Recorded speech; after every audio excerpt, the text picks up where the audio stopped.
everybody. Hey guys, hey tastemakers. Tanya here. Thanks for tuning in. Welcome to Tanya's Tasteful Table, where we live tastefully for less. Today I am just going through my pantry and just checking to make sure everything, nothing has expired, and to see what I have. And I've taken out a lot of stuff on this shelf here because it was just getting too heavy. So I'm going to show you guys some tips on how to stock your pantry, how to make sure that you have the things that you and your family likes, and how to create some delicious meals straight from your pantry. Okay, so I'm just going to run through this right quick. This is a tradition for me. At least if I don't go through my pantry, and of course this is a small pantry. This is probably, just, it won't feed the neighborhood, but just having some extra stuff on hand. If you're not feeling well, just like the other day, I wasn't feeling well and I came down here and I had some good food from my pantry. So Labor Day, if I don't go through it any other time, around Labor Day I do, because I want to make sure that anything that I don't need or anything that I can go on and eat up in the next couple of months, I'll go on and eat that up, so I'll have room for stuff for the holidays and for Christmas and Thanksgiving and New Year's and all of that. But up here I just kind of keep dry goods. Up here I have like a couple packs of ramen noodles and paper plates and foil and stuff like that. On this shelf here's the pastas and the beans and rice and stuff like that. Down here I had a lot of canned goods, beans, some other dry beans.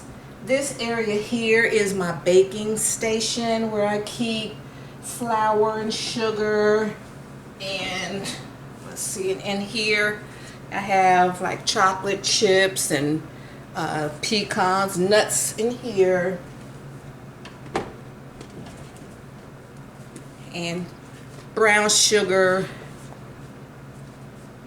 everything you need for baking. And then I have like some confectioner sugar. I'm gonna let me put these back. I don't think I need these right now. Well, then I have like my hot sauce,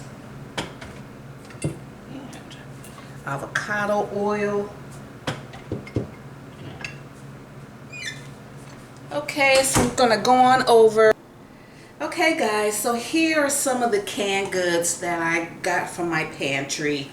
And I like to shop, I like to buy things in fours. I like to have 4 different types of like animal proteins, 4 different types of beans, 4 different types. So let me show you.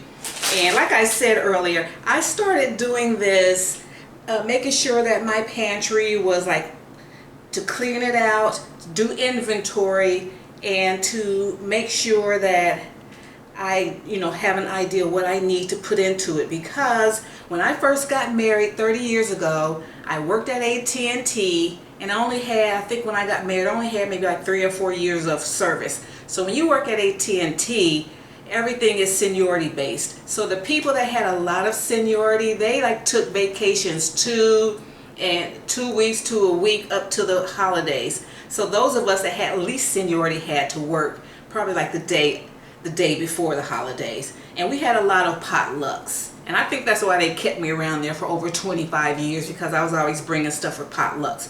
But the first year I got married, I was working hard. We'd gotten our new house. I was in a new city. And so I had some stuff in the pantry, but I wasn't quite prepared. So I found myself working like from 9 to 5, going through Atlanta traffic, then going shopping, and I was just, it was just, then the next week they said, oh, we got another potluck, you want to participate? And then I'm running to the store. So after that first year of marriage in 1991, by Labor Day, I would do inventory of my pantry, and by the end of September, early October, I would be totally stocked for things I was going to bake, get ready for Thanksgiving. My in-laws would come and visit. So by then I would always have everything stocked up. So that's my tip number one, is to give yourself a deadline on when you want to have your pantry stocked up, so you're not just running around going crazy. Because I love to have home baked goods, but I don't want to go crazy. So just organize yourself, set a deadline, and do it. Okay, so first, here I like to have, I have like a can of canned chicken and roast beef. These, now growing up, if you didn't buy the name brand, like, canned goods have come a long way. And for a lot of years, like up until I got married, I really didn't have a lot of canned goods. But when I got married, I started, keeping stuff in, just stuff on hand. So I like to buy, like this chicken breast here, you get 19 grams of protein for, like, it says there's 4 servings in here, maybe 3 for us. This roast beef, this is good. It has gravy, it's gluten-free, and it has like 140, there's 2 servings in here. I'll open this thing up, it's only 1 serving for me. And you get 20 grams of protein. So you can still have canned goods and get some nutrition out of them. And then Hormel chili bean with no beans. You get 15 grams of protein from these. This is 1 cup for 1 cup serving. And I like to keep these because, say if I want to, like, just put a little meat on, like a Mexican chili bowl, not chili bowl, but like a burrito bowl, or I could add this to my pasta sauce and put it over, put it over pasta, and add beans to it when I want to. So this is very versatile. So I like to keep that. Okay, and then so this is 3 different types of protein. Now if you like seafood, I don't eat seafood, so you get some canned salmon, canned tuna. They got canned shrimp and stuff like that. If you know your family likes that, keep that. Okay, so then my other sources of protein, I like to keep canned pinto beans. You get 10 grams of protein for a serving of that. Black beans, 7 grams of protein. Kidney beans, 7 grams of protein. And then I like chickpeas, garbanzo beans, and you get 6 grams of protein. Okay, so then, all right, so I'm going to come around, and then I keep 4 different types of vegetables. Collard greens. Collard greens, you get 3 grams of protein per serving. Now, if you're going to get canned veggies, collard greens and canned kale will give you the most grams of protein and nutrition. And canned spinach, 2 grams of protein. Get canned cabbage, you only get 1 gram of protein. And green beans. Green beans don't really do a lot for you. Let's see, you get 1 gram of protein. But you got to know how to put the food together to get the most nutrition out of it. Okay, and then I like 4 different types of starches. You get your corn. Corn, you get 2 grams of protein from corn. Whole potatoes. Can't read that one. Got whole potatoes. Got pasta. This is penne. Get get a spaghetti, and then your rice. Right? And then, let's see, did I go over my fruits yet? It's getting hot in here. Fruit, I get 4 different types of fruit. I have canned pineapple, canned peaches,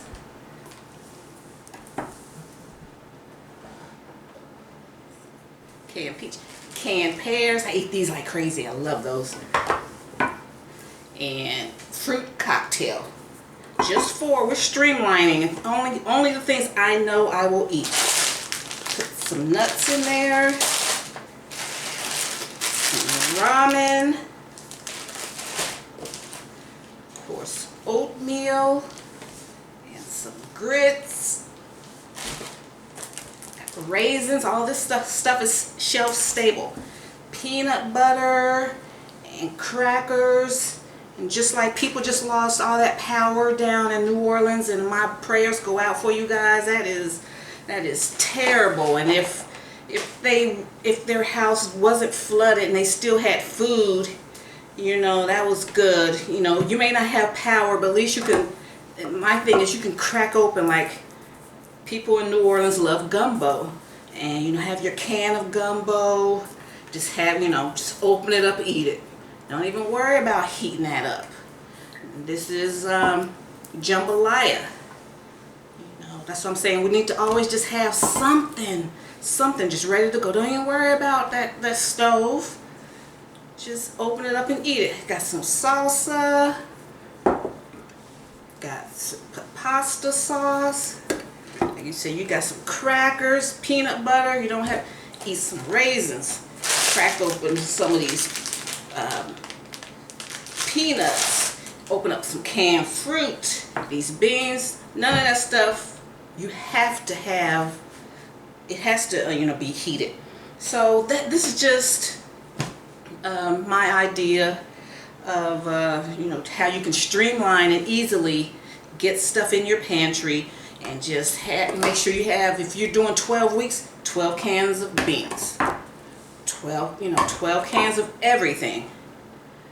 Okay, and then let me show you a quick way you can pull meals together.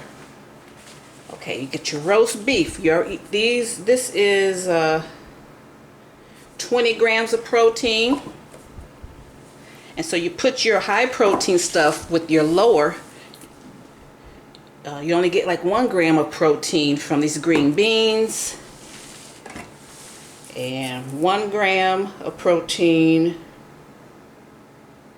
from these potatoes. So you got 22 grams. And then what? Go and throw some peaches in there. So you got this. Green beans.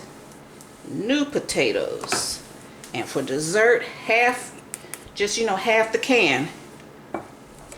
And all of this will give you 2 days worth of dinners. And you've got 22 grams of protein per meal. That's healthy. You'll survive on that. Okay, so guys, just wanted to share that with you today. And all of this, and check the dates. Now, none of this will expire. It's getting hot here. I'm getting hot. Okay, I'm sorry. Okay, so all of this is due to expire like next June. So I still have, you know, another year to eat this stuff. And then the stuff that's in the pantry, I still have it until like 2024 and 25. So next time you go shopping, check the dates. Make sure that you have 2 to 3 years out, you know, to, you know, if you're shopping now, 2 or 3 years away before it expires. Okay, guys, well, thank you so much. Let's see, is that everything? Yeah, thank you so much. I appreciate your support. If you like content like this, oh, and let me also tell you this. Most of these items were like 50 cents, like 39 cents a can. All of this stuff, 39 cents a can. Under $1, 50 cents, stuff like that, okay? Alright guys, so thanks so much. And I appreciate it if you hit the like button, if you learned something today, got something out of this content. Subscribe if you're new, and hit that bell notification, because you see all this stuff I have here. I don't have to go to the store for a while. What I'm going to do is I'm going to be bringing you content on how to make the most out of your pantry, your freezer, and stuff you already have in your refrigerator. Get that stuff down so that you can start bringing in new stuff for the holidays. Okay guys, thank you so much, tastemakers. Bye Mom. See you guys in my next video.